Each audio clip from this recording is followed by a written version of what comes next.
So మన Telugu cinema చూడడం జరిగిందండి, మట్కా మూవీ.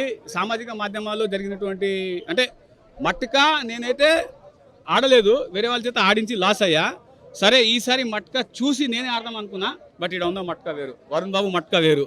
సో ఈ సినిమాలో మా వరుణ్ బాబు ప్రాణం ఎట్లా అవుతుంది అనేటువంటిది, క్యారెక్టర్ ప్రాణం ఎట్లా అవుతుంది వాసుది అంటే మీరు పని అడుక్కోకూడదు, పని లాక్కోవాలి అనేటువంటి కాన్సెప్ట్ కింద స్టార్ట్ అవుతుంది.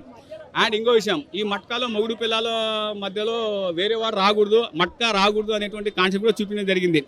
ఇందులో ఒక విలన్ డైలాగ్ ఉంటుంది, మన మమ్మే బొగ్గుల పైన షీకులు అమ్ముకోవాలని చెప్పేసి. పాపం ఆకలి మీద ఉన్నాడేమో విలన్, నాకు తెలియదు. సో ఈ రైటర్ ఏవైతే రాశాడో డైలీ యూసేజ్లో మనం వాడేటటువంటి పక్కాగా రాశాడు.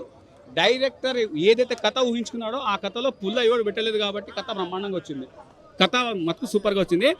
అండ్ అరే చేతులు నరకడానికి 1.5 minutes సీన్ తీసుకున్నాడు. చేతులు నరకడానికి ఎందుకు చేతులు నరకాలి అనేటువంటిది తాజ్మహల్ చేసిన తప్పు కాదు, అది కూడా కరెక్టే నరకడం. ఎందుకంటే ఎదిగేటప్పుడు వెనకాల ఉన్న అవాంతరాలు చాలా వస్తాయి, వాటిని తట్టుకోవాలి అని అంటే మనం మోసం చేసేవాడి చేతులు నరికేయాలి అనేటువంటిది ఒక క్యారెక్టర్ ఉంది. ఆ క్యారెక్టరు ఆ వరుణ్ బాబు యొక్క ఎక్స్ప్రెషన్స్కి ఈయన ఎక్స్ప్రెషన్స్కి మ్యాచ్ అయ్యాయి కాబట్టి before the interval scene was good. అదొకటి ఇంటర్వల్ సీన్ చెప్పుకోదగ్గ సీన్, చేతులు ఎందుకు నరకాలి అనేటువంటిది. ఫస్ట్ హాఫ్లో ఎక్కడా కూడా ల్యాగ్ లేదు, మీరు అన్నట్టు అడిగేవాళ్ళంతా ల్యాగ్ అని. అనవసరమైన సీన్స్ లేవు, ల్యాగ్ లేదు, అర్థమైందా, లీడు లేదు. సెకండ్ హాఫ్లో ఏమైంది అని అంటే ఒక చిన్న డౌట్ వచ్చింది, మట్కా 2 ఏమైనా ఉందా అని. నాకు తెలీదు, నేను కూడా ఆలోచిస్తున్నా. బట్ అంతమంది రేటింగ్ అడుగుతూ ఉన్నారు నాకు. మట్కాలో 3 డిజిట్లే ఉంటాయండి, single digit, double digit, triple rating ఇస్తున్నా, ఓకేనా, రైట్. కానీ సెకండ్ నుంచి ఫస్ట్ ఎలా రావాలి అనేటువంటిది సినిమా కాన్సెప్ట్లో డైరెక్టర్ న్యాయం చేశారు. 33% రిజర్వేషన్ అడుగుతున్నారు కదా, ఆ సినిమాలో నేయడం జరిగింది ఇది, ఓకేనా, రైట్ అండి. అన్న ఏం చెప్తామన్నా మట్కా కోసం ఎంత అని చెప్తామన్నా. అయ్యో ముందన సినిమా మాత్రం వరుణ్ అన్న మాత్రం మళ్ళీ మన కొత్తగా చూపించిండు. ఆ గుంగురు ఎంటికలు, మళ్ళీ తర్వాత సాఫ్ట్ ఎంటికలు, అంటే 3 గెటప్ లేచిండు మన వరుణ్ తేజ్ గారు. ఒక మెగా ఫ్యాన్స్కి మాత్రం పెద్ద పండుగ అని చెప్పొచ్చు. ఈ సినిమా చూస్తుంటే మాత్రం ఫ్యాన్స్ మాత్రం పెద్ద పండుగ ఇది. ఎందుకంటే ఇప్పటిదాకా మనం చూడలేము ఇలాంటి యాక్షన్స్ అనేవి. తుమ్ము లేపేసిండు. ఒక గద్దలు కూడా కానీ సినిమా తర్వాత అంటే మళ్ళీ ఈ సినిమాలో నాకు విశ్వరూపం చూపించేసిన నటనలా అంతా బాగుంది సినిమా.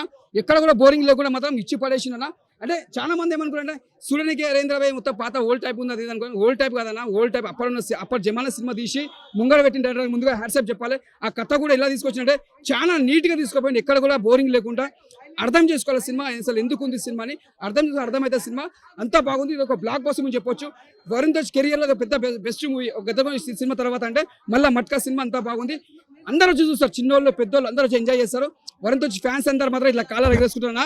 అంతా బాగుంది సినిమా మాత్రం. బ్లాక్ బస్టర్ మెసేజ్ అంటే పబ్లిక్ లా ఒక హెల్పింగ్ చూస్తుంటారు అన్నమాట. వరుణ్ తేజ్కి ఏదైనా ఆపదున కాపాడము, ఎవరికి పేదోళ్ళ దగ్గర అంటే పేదరికం నుంచి వచ్చి ఒక ఉన్నరికంకి వస్తాడైనా ఆ పేదరికం విలువేందో తెలుసు కాబట్టి ఇదే మట్కా సినిమా. దాంట్లో అక్కడి సినిమా ఉందన్నమాట ఇది.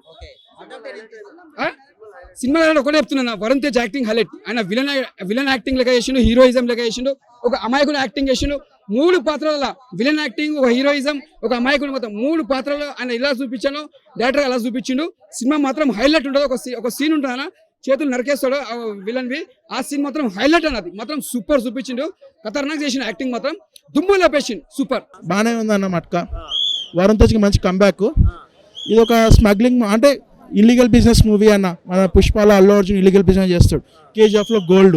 ఇందులో వచ్చేసి ఏంటంటే మనకి బెట్టింగ్ అనేది మట్కా బిజినెస్ అనేది ఉంటుంది. సో ఆ స్కేల్ ఆఫ్ మూవీ అయితే బాగుంటుంది మనకి. సో చూపించిన విధానం కానీ, ఎస్టాబ్లిష్ చేసిన విధానం కానీ, ఎవరితో క్యారెక్టరేషన్ కానీ బాగా వర్కౌట్ అయ్యాయి.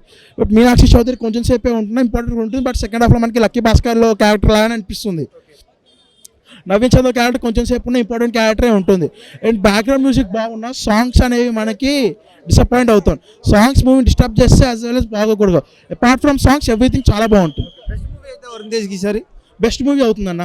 గత 4-3 సినిమాలతో పోల్చుకుంటే వరుణ్ తేజ్ మార్కెట్ తగ్గిపోయి మామూలుగా కానీ విద్యార్ అర్జున కానీ ఆపరేషన్ అంటే కానీ ఈ సినిమాతో పుంజుకునే అవకాశం ఉంది.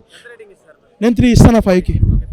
అంటే మట్కా చూసానా, నిజంగా చాలా బాగుందన్న. వరుణ్ తేజ్ యొక్క మంచి కంబ్యాక్ మూవ్ అని చెప్పుకోవచ్చు. తను ఈ సినిమాలో చాలా ప్లస్ అయ్యాడు. అంటే తనకు గెటప్ సినిమాకి చాలా ప్లస్ అయింది అన్న. 3 గెటప్స్ అని, ఒక కూలీగా చేశాడు, ఒక లీడర్గా చేశాడు, ఒక గ్యాంగ్ స్టార్ చేశాడు. నిజంగా ఇప్పుడు తను ఏ సినిమాలు అన్నిటికన్నా ఈ సినిమాకు చాలా డిఫరెంట్ జోన్ తీసుకెళ్తుంది. ఈ సినిమాకి మట్కా అనడం కన్నా కూడా నిజంగా చెప్తానన్నా ఒక గద్దలకొండ గణేష్ పార్ట్ 2 అని చెప్పుకోవచ్చు. అంత వైలెన్స్ ఉన్నాడు సినిమాలో. నిజంగా మంచి కంటెంట్ ఉంది, మంచి పాయింట్ చూపించారు. మన మీనాక్షి చౌదరితో కొన్ని లవ్ సీన్స్ ఉంటాయి భయ, సినిమాకి చాలా ప్లస్ అయింది. అంటే ఆ లవ్ స్టోరీ నాకు మెయిన్ బాధ అనిపించింది అంటే మీనాక్షి చౌదరిని చంపేస్తారు భయ లాస్ట్లో. అది నాకు చాలా డిసప్పాయింట్ అనిపిస్తుంది. ఆ టైంలో ఒక బీజం వాడే జీవి ప్రకాష్ బీజిఎం బాబా చాలా బాగుంది నిజంగా బీజిఎం కానీ తన వరుణ్ తేజ్ యొక్క గెటప్స్ కానీ చిన్న అదృష్టం అని చెప్పుకోవచ్చు అన్న. క్లైమాక్స్ ఇప్పటివరకు చరిత్రలో ఎటువంటి సినిమా రాలేదు, అట్లాంటి సినిమా మంచి క్లైమాక్స్ ఉంది. ప్రతి ఒక్కరు బాగా కనెక్ట్ అయితే వరుణ్ తేజ్ యొక్క కంబ్యాక్ అని చెప్పొచ్చు. జస్ట్ చెప్తాను ఒక మెగా ఫ్యాన్ చెప్తున్నా, ఇది జస్ట్ శాంపుల్ మాత్రమే. గేమ్ చేంజర్తో సంక్రాంతికి రాబోతున్నాం, మంచి మా సిట్ మెగా ఫ్యాన్ పడబోతుంది. యాజ్ ఎ మెగా ఫ్యాన్గా నేను చాలా సంతోషపడుతున్నా. మంచి కంబ్యాక్ అని చెప్పుకోవచ్చు అన్న. 100% 5కి 4.5 ఇస్తాను. Okay done.